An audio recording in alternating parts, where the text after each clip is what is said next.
হ্যাঁ ব্রো আলামিন, তারা কোন কোন জায়গায় না আমি খুঁজছি রে বন্ধু, তুই এই জায়গায় কি করস? আর মনটা খারাপ কি লেগে তোর? চমকির লগে ব্রেকআপ হয়ে গেছে। হায় হায় রে, থাক বন্ধু তুই কান্দিস না। শোন, তুই তো জানোস আই এম ডিজে। আচ্ছা তোর একটা গান শোনাই বন্ধু, তোর মনটা ভালো হয়ে যাবো গা। গা।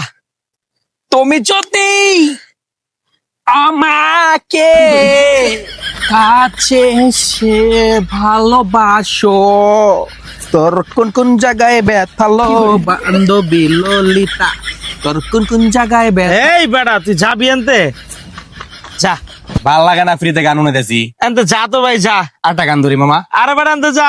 আর একটা মামা। তুই যা, ওই সিয়াম আলার ঘর আলা ভাগাই লেগে গেছে আমি শিওর। চাঁদের মতো মুক্তি যখন বাস্ত নয়ন জলে, আদর কইরা মুইছা দিতাম গালে। এরকম বন্ধু বান্ধব থাকার চাইতে না থাকাই ভালো। শালার পুতেরা, একটা গার্লফ্রেন্ড লয়ে যায় আর একটা ডিস্টার্ব করে।